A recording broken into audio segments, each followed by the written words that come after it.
lógica que por la parte meramente técnica.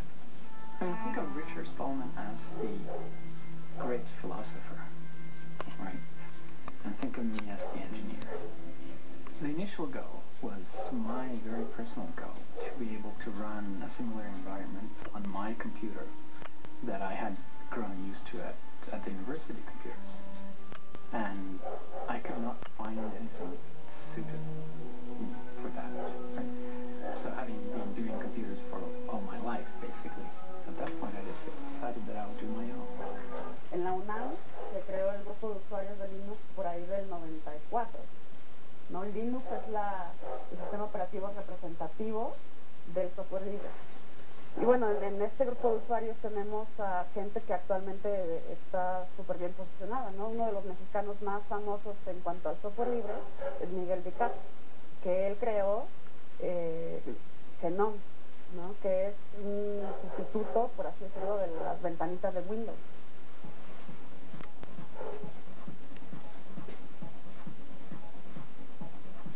El software libre es para quien lo necesite, y yo como lo necesito lo escribo, y como lo necesito lo empaqueto de una manera que me sea más fácil de usar a mí.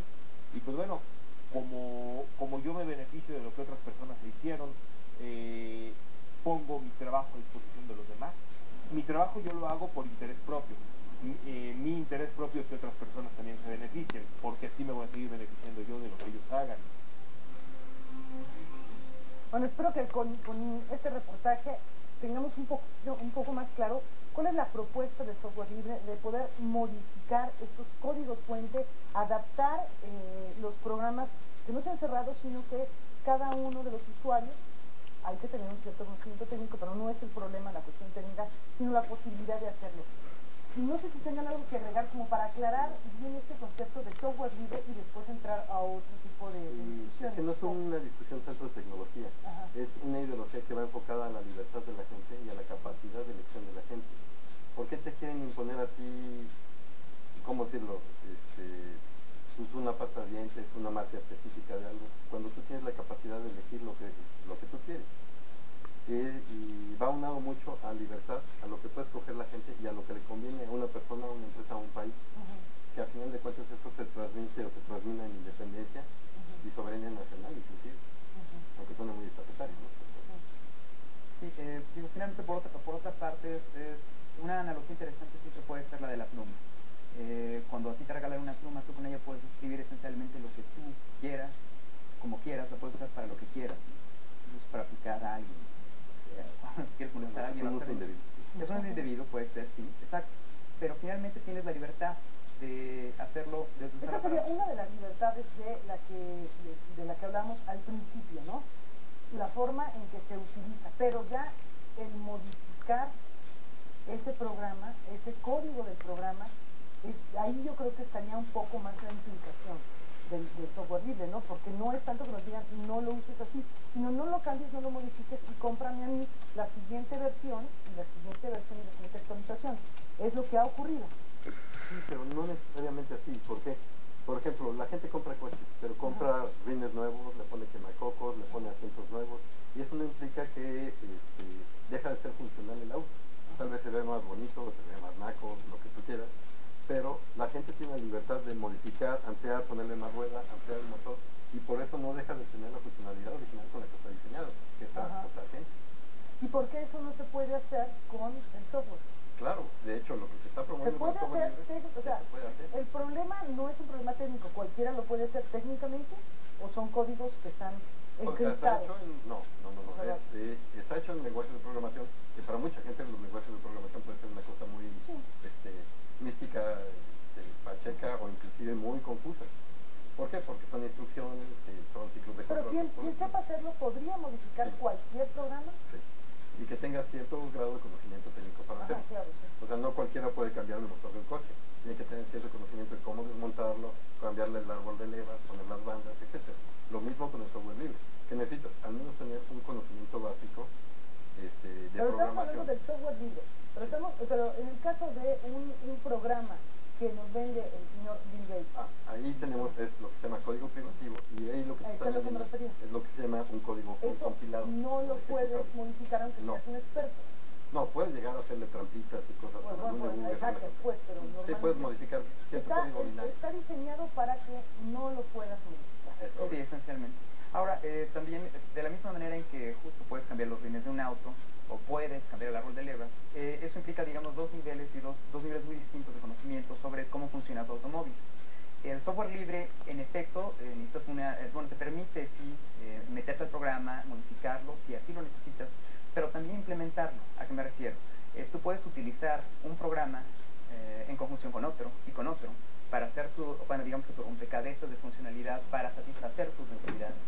Esta interacción es justo posible gracias a que el código que está detrás de cada cosa es abierto y hay mucha gente viéndolo. Entre más personas auditan, revisan ese código, también se generan prácticas, digamos, comunes para poder hacer interactuar los programas o las soluciones de software. Eso en el software privativo es prácticamente imposible en la mayoría de los casos, a menos de que una empresa, en efecto, pues saque al mercado 3 productos que tienen compatibilidad y te haga comprarlos por igual. Entonces, si tú me compras este, puedes ponerle encima este y además este, pero solo me lo compras a mí, porque el secreto de cómo lo hice es mío. La ventaja del software libre es que, bueno, esos programas que tienen su código abierto están en manos de la comunidad o de la gente que los usa, la comunidad de usuarios, que bueno, ya entraremos en ese tema después. Y bueno, eso te faculta justo a darle usos muy flexibles a ese rompecabezas de herramientas. Entonces está muy bien que puedas usar un martillo comprado por acá o generado por acá y un desarmador por otro lado para el mismo fin, ¿no? Entonces eso es una ventaja. Bueno, hablando ya mencioné a Bill Gates, él en una ocasión hace una carta dirigida a los hackers y les dice, bueno, como si yo, mi equipo, si una persona durante 10 años o 20 años o 30 años ha desarrollado un software que tiene ciertas características en el cual puso todo su trabajo, pues cómo va a ser posible que cualquiera lo pueda modificar y que puedan hacer con él lo que quieran. Ahí hay una implicación de derechos de autor. ¿Cuál sería la respuesta del movimiento de software libre a esas posturas? Esa carta, la famosa carta a los hobbyistas, no a los hackers, era a todos los que se dedicaban al hobby, a las computadoras. Ajá. Y decía, pues, ¿para qué lo hacen? ¿Tienen que devengar un sueldo por eso o comprarme a mí? De hecho, eso impulsó mucho a la comunidad a decir, ¿y por qué? O sea, es como si tú me dijeras, yo solo tengo el derecho a ser noticiero. ¿Solo porque tú? Yo también puedo pararme frente a una cámara y ser un noticiero, ¿no? Tal vez muy malo, pero hago mi luchita. No creo que... ¿No? Pero uno hace su lucha. Pero es lo mismo que la escritura. Tú puedes escribir un libro y ¿por qué nada más tienes tú el derecho a vender enciclopedias, por ejemplo? Porque el cúmulo de conocimiento tiene que estar contigo, cuando todo el conocimiento es un capital universal. Ahí viene una cosa muy interesante del concepto de software libre. Lo que defiende es la libertad de uso, pero también el espíritu colaborativo del conocimiento. Eso es una cosa bella. ¿Cómo es? Por ejemplo, yo hago un programa que suma 1 más 1, 2. Y lo agarra Chema y le dice, pues yo le pongo 2 más 2 igual a 4. Entonces resulta que ya empezamos a hacer un programa que hace series. Y entonces el autor no es Fernando Romo, es Fernando Romo y Chema. Entonces ahí se genera una cosa muy bonita que le llamamos nosotros la meritocracia. Que la gente que va haciendo más y difundiendo más empieza a tomar escaños en la comunidad como autoridades o gente que puede tener autoridad para decir, oiga, podemos empezar a hacer un proyecto así, o asado, etcétera. Por ejemplo, Miguel de Icaza lo que dijo, bueno, ¿por qué no podemos hacer un ambiente gráfico así como el de las ventanas, pero de manera libre? Entonces, me acuerdo mucho de las reuniones nucleares, pues agarró un cúmulo de cuates y empezaron a hacer lo que se llama Genome, que es un ambiente gráfico gratuito. Y entonces la respuesta es ¿por qué no? Si cualquiera puede escribir, ¿por qué no escriben? ¿Por qué? Si cualquiera puede sumar, ¿por qué no sumamos? Entonces el chiste es sumar los esfuerzos de la gente. Es un espíritu colaborativo. Todo esto se permea más allá de una cosa tecnológica de bits y bytes. Creo que, por ejemplo, si tú haces un reportaje y te ayuda los reporteros, ¿no? Cualquiera que tienes en tu staff, pues la autoría se vuelve conjunta y se vuelve más rico el producto. Y aquí hay un gran olvidado en el proceso. El proceso de software libre fue muy bien definido por Eric S. Raymond en un libro muy bonito que se llama La Catedral del Bazar, que implica los modelos de desarrollo entre productos que pueden tener un desarrollo más cerrado en su concepción contra modelos abiertos y que son más auditables. ¿Qué quiere decir esto?